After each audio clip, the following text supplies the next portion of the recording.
Hello everyone, and welcome to VSF Christmas 2015 episode 23. My name is Jay Wakefield, and today we're actually going to be taking a look at another Dell. Now this machine is very much Billy Cod approved. In fact, he was the one who recommended that I should maybe get one.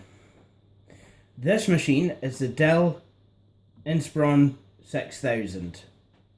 And I have to be honest, this machine has convinced me that this style is not as bad as I thought it was. I mean, sure, this era of laptop, was quite brittle. A lot of dead video cards from around this time and what have you. And other problems. I mean, that was kind of the mid-2000s. But if you had a good one of these machines, then really, you're laughing. And, these machines do have quite a bit to offer. And, because of that, because it was a Dell that was well made in the mid-2000s. I mean, I love Dells, don't get me wrong, but even I have to admit that in the mid-2000s, certainly was not Dell's stronger years. I have to be honest. I mean, there's just so many laptops by Dell that would, die unexpectedly, and then they had the batteries that could spontaneously catch fire. It really wasn't a good time for Dell. Anyway,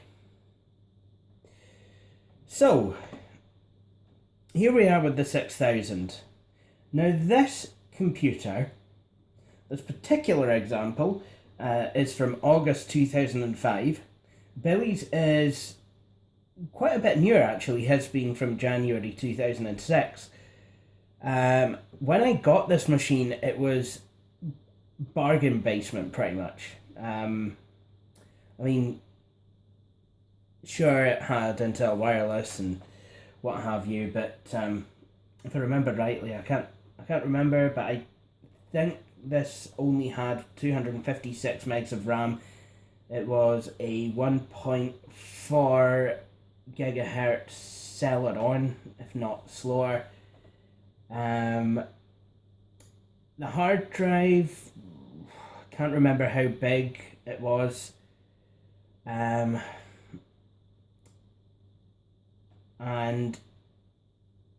yeah, it had Windows XP Home Edition. So when I got this machine, I upgraded I can't remember if I upgraded the hard drive, can't remember if I needed to, but I upgraded the processor, I upgraded the memory from 256 megs to 2 gigabytes, I believe. Let me just double check my figures there. Yep, 1.99, 2 gigs of RAM. Some of it is shared by the Intel video. And I actually even got another memory cover which has a Windows XP Media Center Edition certificate of authenticity on it.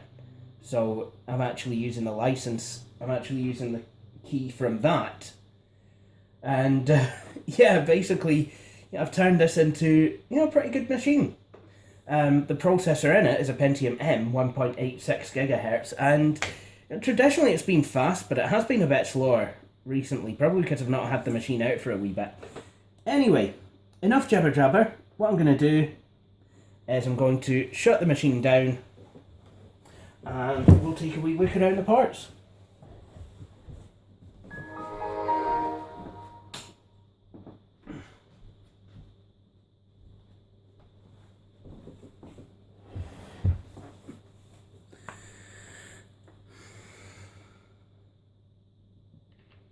Hopefully it won't take long now to shut down.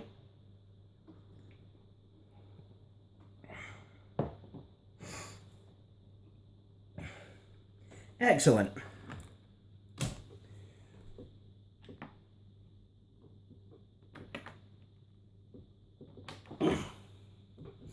Another thing about this particular Inspiron, when these wear out, you really can't tell. I mean, it's a silver paint and what have you.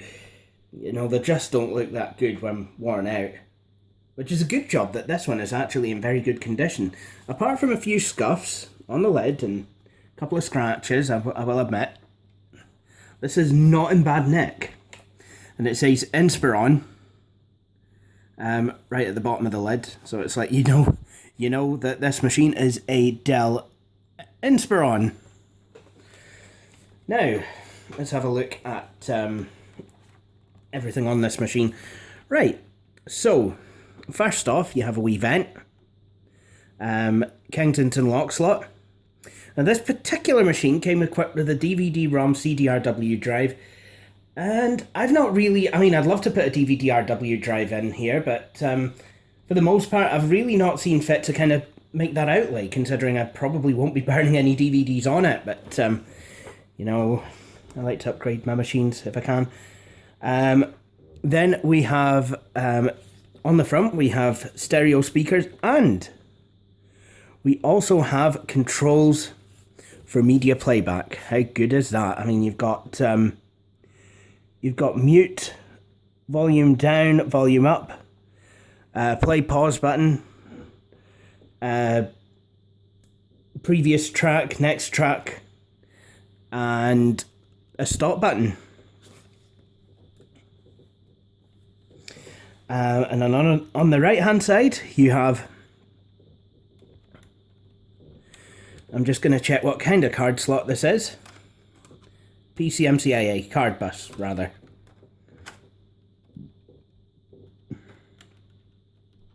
See if I can actually, yeah, there we go. Card bus slot, I do believe that is where the hard disk drive caddy lives. Then you've got a memory card reader, SD, MMC I believe. Headphone out, microphone in, 2 USB 2 ports, mini Firewire IEEE 1394 port. And then on the rear of the machine you've got an Ethernet port, 56k modem, 2 more USB 2 ports, S-video out for connecting to an analog, well, for connecting to a television, VGA, then you've got your DC in for the power supply, and then you've got another vent. And that about does it for the I/O of this machine. You know, pretty good. It is legacy free. You know, so if you have any serial parallel devices that you want to be using with one of these machines, you're kind of out of luck, really. I mean, yes, you could use a USB to serial adapter, but I've never tried, but I've heard that those things, you know, the I think due to the voltage and what have you, the baud rate, it's never going to deliver a true kind of serial port experience. PS2 mouse? Nope. You'd have to use a PS2 to USB converter. Anyway, I will just plug this machine back in, and then we'll take a look at the inside of the machine. So there we have a 15.4 inch matte display. You could get these with glossy displays, I do believe. Billy Cords now has a glossy display. It was replaced. The display actually was replaced with a glossy display. And for some reason you've got this lip on the display. I don't know, but because of that lip shadow, it kind of makes it look like the display's worn. I don't know if it's supposed to kind of help to separate the screen from the keyboard, so you don't get the you don't get the press marks from the keyboard. I mean, I've not really seen any kind of keyboard press marks in this monitor, so I'm guessing that's what it does. But yeah, you've got power button, you've got your trackpad here, and then you've got, well, designed for Windows XP Pro sticker. And I'm sure there was an Intel sticker on it when it was new, but sadly that is away. Anyway, it's time to boot this machine up and see if it like it is.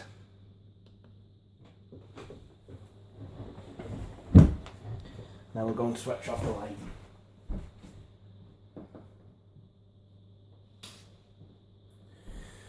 So like I said, well, I mean, I've given this computer a Windows XP Media Center Edition Certificate of Authenticity, and indeed, this machine does have Windows XP Media Center Edition 2005 installed. It originally came with XP Home, but Windows XP Media Center Edition 2005 is, well, to be quite honest, it is my favourite version of XP. I have to be honest.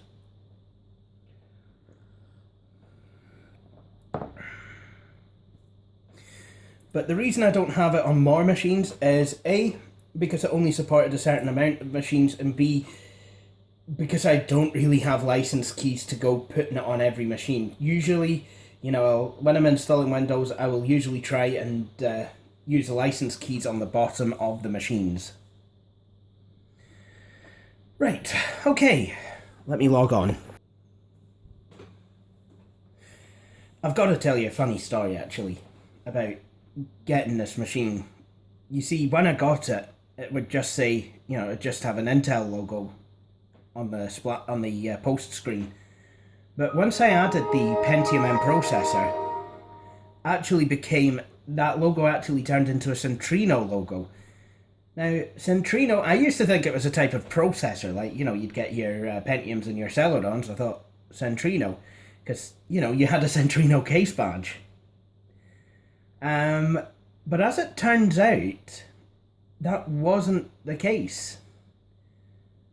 Centrino was Intel's... It was basically a crafty wee marketing gimmick that I fell for. If you have a Centrino machine, it basically meant that it was just filled with Intel components. So you'd have things like Intel, well, basically it would be an Intel chipset for the motherboard, Intel wireless, and an Intel, I guess an Intel Pentium M processor. Now, video, you could have Intel video as well, but you didn't need it. I mean, I've had Centrino machines that have had NVIDIA graphics, like my old Dell Latitude D800. But it seems what I've done here is to build myself a Centrino. But I mean, yes, it's a marketing gimmick, but if you do happen to get a Centrino machine, as in a machine with all the Intel components, the Centrino, the components that make up a Centrino machine are actually usually optimized for, good battery life and what have you. It's all about, the whole point to Centrino was all about being mobile and what have you. It's a bit like how Intel Vive was all about multimedia. But, yeah, it was, I have had Centrino machines before, and all in all, I've generally had quite good experiences with them. The bits of the machine that are Centrino, not necessarily had too much of a bad experience. It's been, really quite pleasant. I mean, I've had a few Centrino and Centrino Duo machines. My Ergo Ensys 211 was a Centrino Duo machine, and when that was new, I could, and even today, I can still enjoy, not a bad battery life on the machine. That said, that machine is slow as old boots.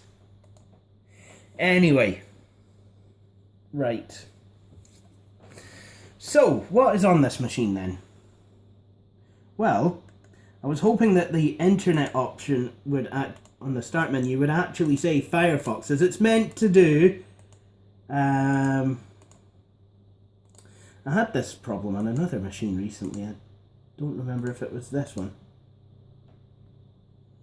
But I know what I'm going to do. I'm going to try, just briefly, I'm going to try just kind of setting the default program to Outlook Express. Mozilla Firefox, sorry. I'm sat here wondering why it's... Ah, there we go. I'm just sat here wondering, why is Microsoft Outlook not there? See, it's there. So I have Office 2003 installed. Some of you will remember that the purpose of this machine was for me to make a 2005-2006 time capsule. So have the software that I used, you know, in my last year at school and in my first, not my first year, but first semester at university.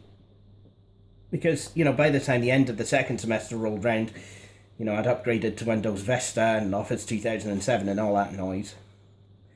Yeah, it was a good time, actually. You know, I started university in 2006, September 2006. And I think that was a brilliant time to start a computing science course, because we're on the cusp of, you know, a new version of Windows. Okay, it was a bit of a crappy new version of Windows, but I mean, it was like, you know, it was like saying, you know, goodbye to the era where XP was the top dog of operating systems. You know, and saying hello to this shiny new version of Windows, which was a pile of crap, but never mind. So I've got, that's Office 2003. Surprise, surprise! We have Microsoft WorksSuite 2006 as well. Do I want to take the Microsoft WorksSuite 2006 tour? Well, why not? It's Christmas.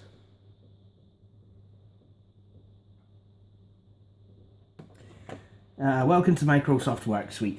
You see, now Microsoft WorksSuite, if you're thinking that Microsoft Word icon looks a wee bit dated, well, you'd be right. Even for then, you'd be right. Because WorksSuite, I mean, unless we're talking you know, I've heard tell of WorksSuite 2008, which came with Office 2007, I think. I don't know.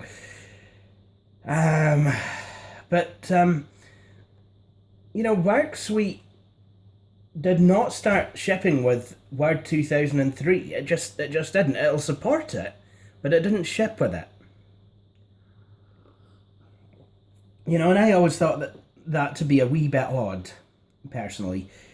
You know, I mean, WorksSuite, I mean, my only theory is that they shipped it with Word 2002 so that, you know, you could actually still run, you know, you could still run WorksSuite with Microsoft's Windows 98 or ME operating systems, which support dropped for them in 2006 due to Microsoft's arguments with Sun Microsystems regarding Java and updates and what have you. But then again, Microsoft Windows 98 was getting very long in the tooth anyway.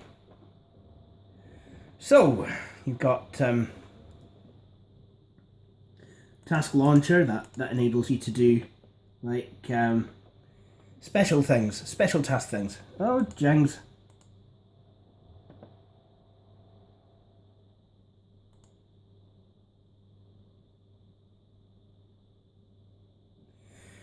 This hard disk seems to be ticking like a clock. So yeah, basically that will show you all around WorksSuite. But I mean, you know, you've got Word, you've got Works 8.5, Encarta 2006. Oh yes.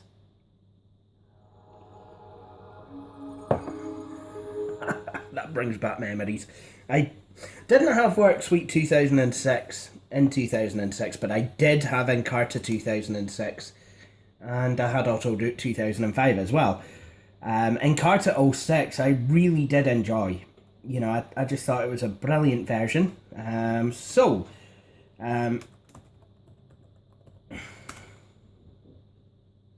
let's find out about Edinburgh. Okay, I'm not going to go scrolling down and go, this is the multimedia, because I've done that in a few videos. And it gets a bit daunting even for me. Well, what do you know? Reading through this article, I've learned something. You see, Edinburgh is where people who come from Edinburgh. No. Edinburgh is where people who live in Edinburgh live. Wee bit of advice imparted by Billy Corr earlier this year. You've got Microsoft money.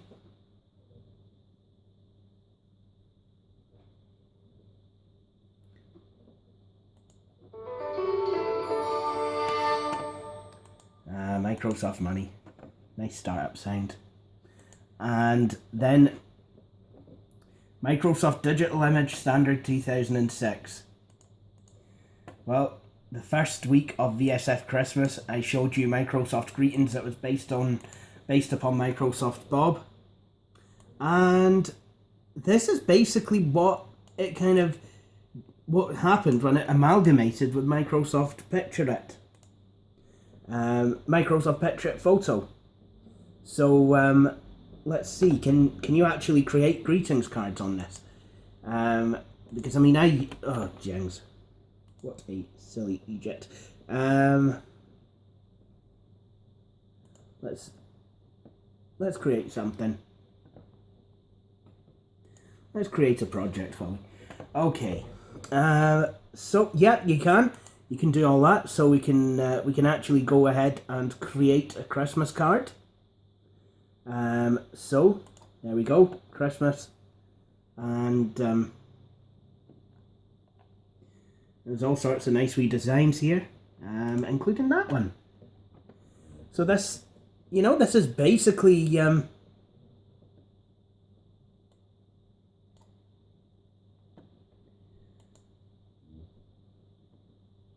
this is basically what has actually became of Microsoft greetings, and it'll still do the exact same thing, but my goodness, is the interface a whole lot better. Oh my goodness, it is just beautiful. I love it. And then I can go and customize this card, and to be honest, the interface is actually a lot like Microsoft Publisher. So there you have it. That's and then of course we have Microsoft Streets and Trips. Okay then. Look at you, Jay, you're such an idiot installing the American version of WorksSuite 2006. Yes, that would seem to be the case now, wouldn't it? Anyway, that's good. So we also have internet access. Now, I would say that this machine is probably just on the cusp of becoming no longer useful as an everyday machine. Well, that's sad. Due to like operating systems that are actually supported being a wee bit overweight for it. I mean, if you use something very basic, then yeah, you could use it for, text editing and what have you. Or if you just wanted to leave it with XP and use all your old applications, that's fine too. But I mean, they say you should not really be on the internet with Windows XP. Anyway, can this computer play a YouTube video?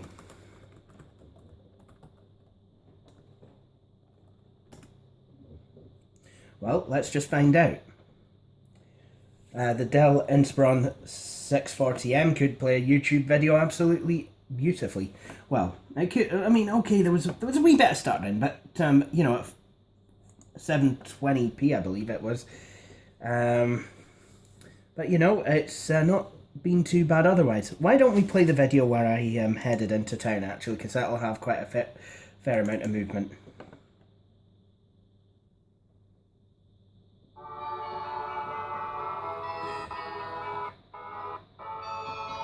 That's went well.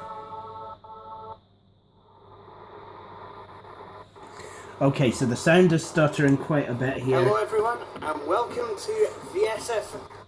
And, I couldn't get to the controls there. Not sure what resolution that's in.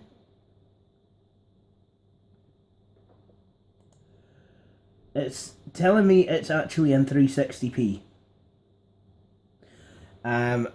And there's some options missing, so YouTube has decided this machine can only play at 360p, and to be honest, it's struggling to even do that. What? Well, I came on. Well, it's Monday today. So I'm guessing if I play it in a window, then the results are markedly better. But who wants to be playing a YouTube video in a window?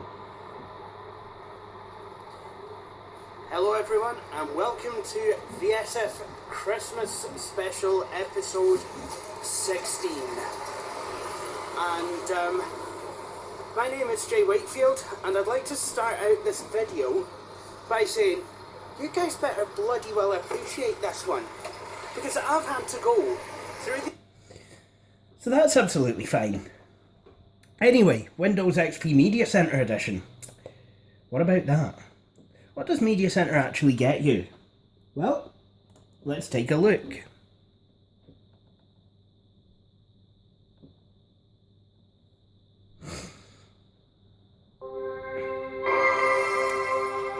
And that noise takes me back as well.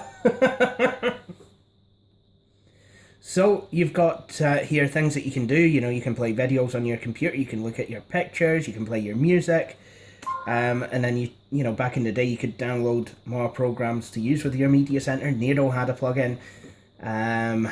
You know, and even in Windows 7 Media Center, Cyberlink Power DVD 14 has a plugin that allows Media Center to play Blu-ray discs. And if I had a TV tuner card connected to this machine, then it would, you know, and it had Media Center drivers, it would give me the option of viewing live TV.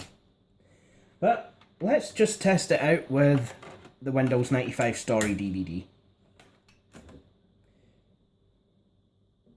Although Billy Core has given me the actual video of his Legend 822 20th anniversary, so that I may burn it to DVD and use that as a test bench as well. Decoder error. Warning. Warning. The video decoder on this system has not been installed because Jay is a bit of a prunehead. Prune, not brune. Right then. Well, it seems that I may have to go and install I may actually have to go and install some Power DVD. So yeah, guess I'll be right back. Okay, so now I have Power DVD 6 installed. Don't want messy icons on the desktop. So we'll go back into Media Center and see if we can play the DVD there. What a bit of a monumental idiot I really am sometimes.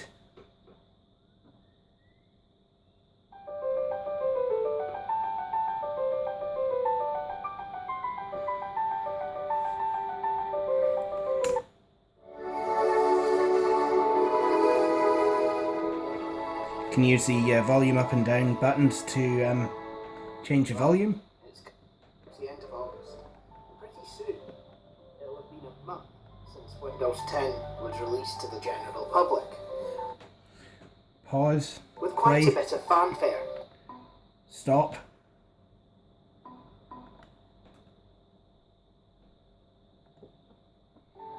Of course, one of the main features,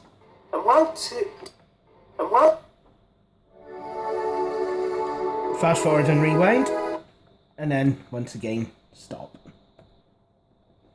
and then I can eject the DVD using Media Center. Nice. Okay, so we've had a look at productivity and multimedia. But what about gaming? Yes, it's no secret that older Intel graphics chips weren't the best for gaming. However, there are still some games that this thing can play. And I know I played this in the last video of this machine, but let's play some Extreme Tux Racer.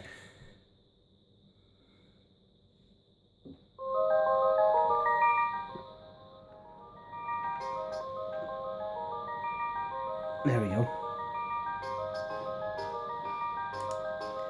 And let's enter a campaign which I will most likely lose yet again.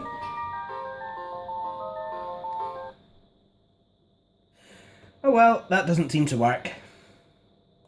Let's try another game. Something a bit more mainstream. Something that I know should work because it was working before I started this video.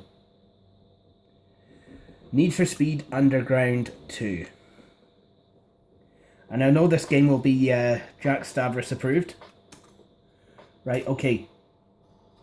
Excellent. It's a good job I have the music disabled on this. Right, so what I'm going to do... I can actually go and explore the city and look for some races to be in. I've actually won my first race. It seems to like me a bit better than Need for Speed.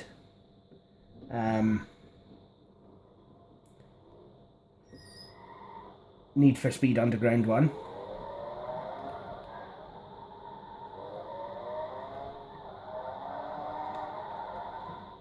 Let's be a total hooligan instead, actually.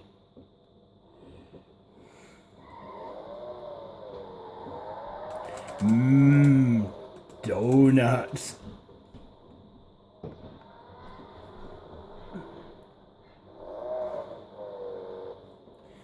Actually, what I'll do, we'll go to a race.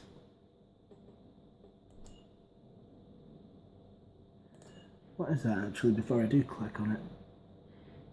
I don't know. That's a performance shot. What do I want to go there for?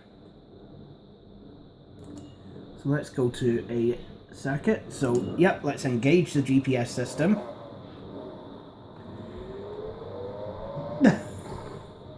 I love how this emulates sat-navs of the 2000s. Could quite easily lose signal.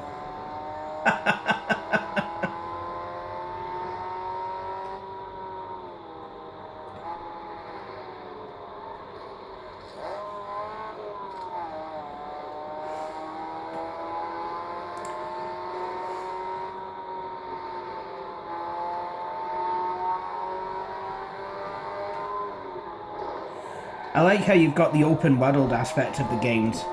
It's kind of open world, but also it's there's a way of it's kind of still a very linear game, but it does have its open world sandboxy kind of elements. Like, you know, you can drive to the races and go to them and, you know, do what you want with your car. Although I've still not been able to figure out how to change a colour on this version of Need for Speed Underground 2.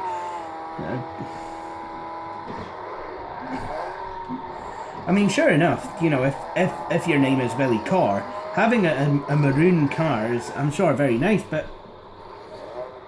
I'm not Billy, and, well, I'm sure you guys can understand that what I really want is a blue car.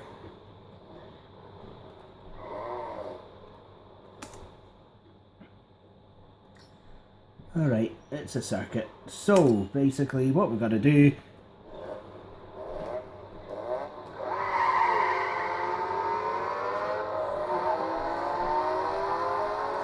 They can launch better than I can. I'm not saying that that's a fault of the game. I'm just saying that these computerized drivers have better abilities than I. I admit it, I am a noob.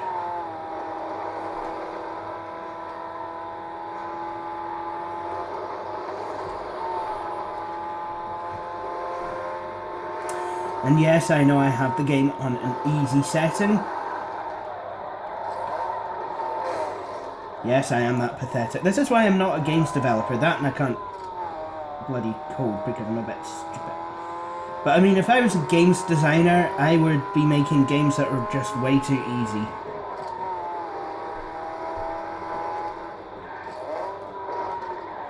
That's what happened when I made a game in Click and Play. This looks to be quite a short circuit. Oh, James. And while crashing into cars is impressive and all, don't do it because you're just going to sacrifice loads of time. Right, how's this game playing? Well, it's playing quite well, you know, very playable, but, you know, when things start getting a bit busy, you do start to see a definite drop in frame rate. But then these are kind of pre-2010 Intel graphics. Actually, I mean, I know Intel graphics do get a bad rep, but certainly, you know, the 945 and the 965 graphics, they were pretty good. You know, for everything that I was playing back in the day, they were good. I mean, especially the 965 graphics, you know, that I had on my original MacBook. I really, you know, I was able to really kind of play quite a bit with them, you know, just being able to do things like The Sims 2 and Guild Wars. But of course, this is not, I think this is probably 915. I'm not sure. Could be 845. I don't know. I forget.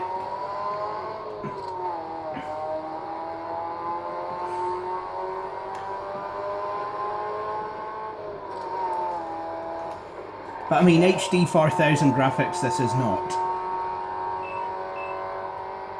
Uh-oh, a Samsung device is getting a low battery.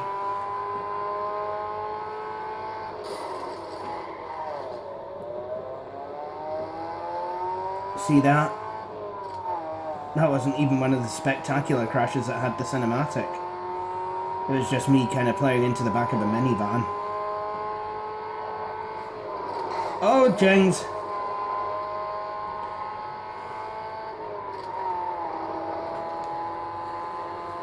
Whoa.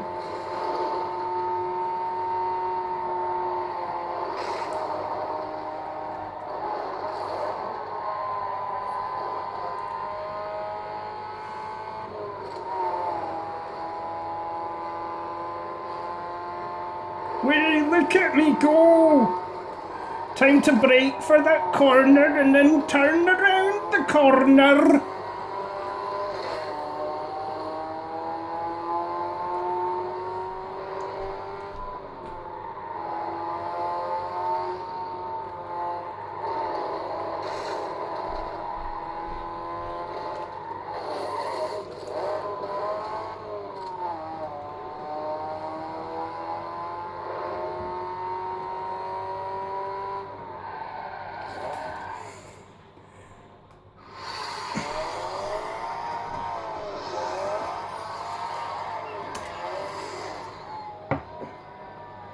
Way! Way!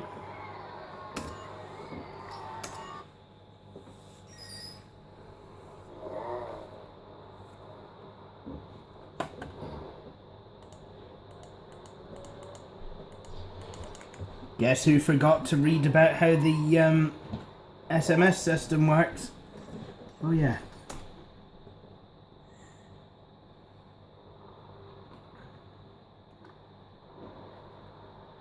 So let's go and have a look at the window tint. We can have actually take a look at the performance shop. Why not?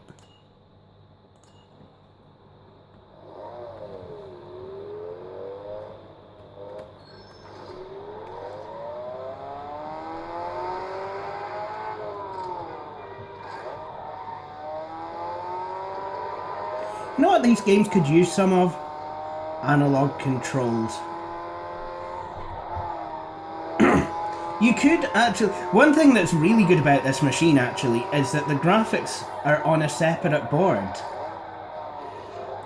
So literally this computer has upgradable graphics. I mean, I'm pretty sure that the board is bespoke to this the bus, the way of connecting the board is bespoke to these computers, but you can actually do that. You can actually get different graphics boards, and the option was an ATI one, but if it's anything like the ThinkPad R51, I'm not even going to bother because it'll probably just overheat and die. In the mid-2000s, cooling was something that just was not any good.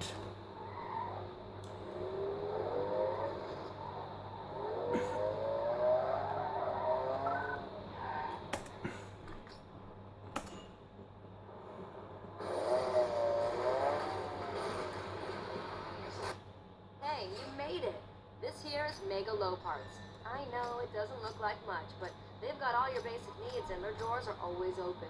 So have a look around and see if there's anything you like. ECU, transmission, nitrous oxide, tires, brakes.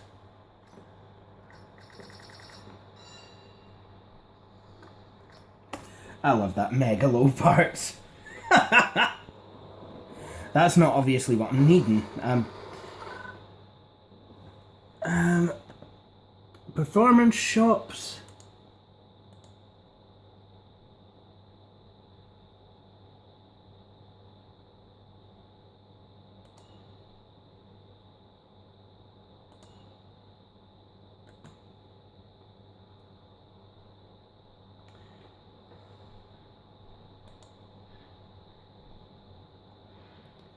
I'm guessing those are all different types of events. I'm guessing, actually,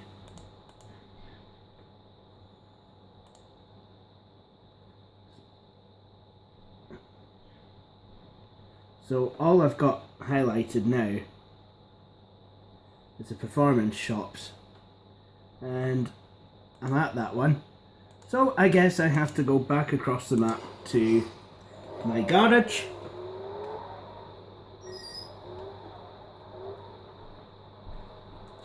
Oh,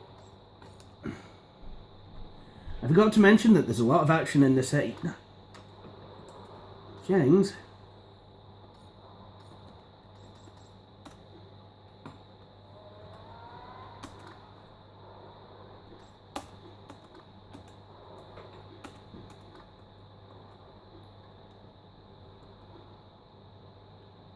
There we go.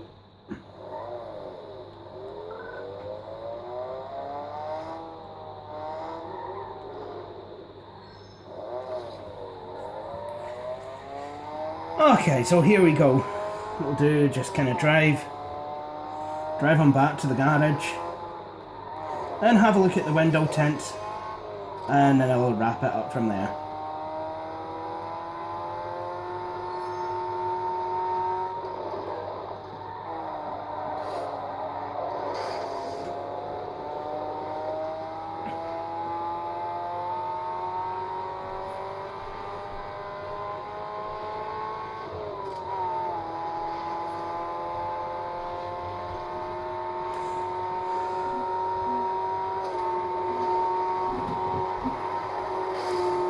Should not really be going these speeds in the city centre.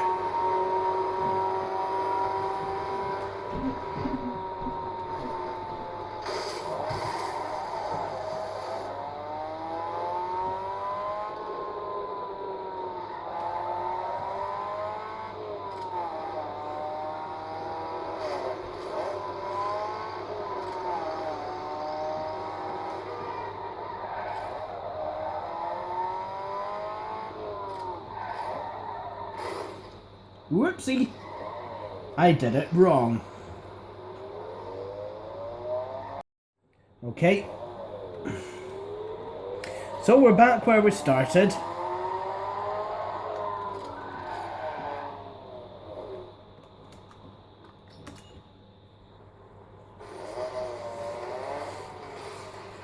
And this Toyota is quite fun to drive. So what I can do is I can change some of the parts. Window tint.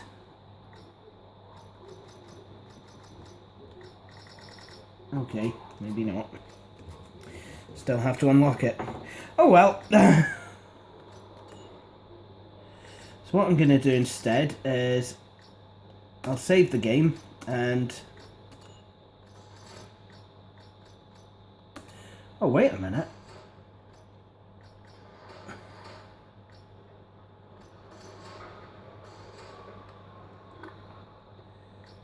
Is this...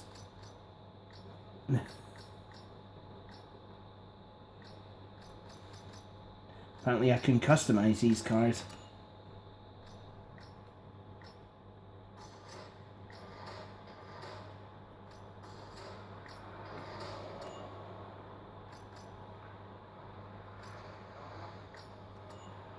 See, that's what I want on my option. Change the paint. That's what I want to do. Anyway, I think I will leave this video there. And this has been the Dell Inspiron 6000. What do I think to this machine? Well, as a mid-2000s Windows XP machine, I think this is damn near perfect. This is probably one of the better machines that you're going to get. Now, the ThinkPad R51 is also a very good machine. Similar time frame. However, that only uses DDR1 memory. This uses DDR2. And the processor has a faster front-side bus speed. 533 megahertz versus 400 for the ThinkPad R51. I am actually going to be upgrading the processor in my ThinkPad R51 though, so we'll see how much more performance I can eke out of that. And this is an Intel, 915. Anyway, that all said, I do very much like this machine, and if you're looking for a Windows XP machine, a really reasonably very kind of good Windows XP machine that's portable, then definitely give one of these a look. If you can get them at a reasonable price and in good condition, definitely give it a look, because you'll not be disappointed. Anyway, that concludes this video. I hope you've all enjoyed watching it. If you have, please feel free to subscribe to the channel, like Videos on Frontier on Facebook, and, of course, follow me on Twitter. But for the meantime, thank you for watching this video, and I hope you'll all join me for my next one. Cheery bye.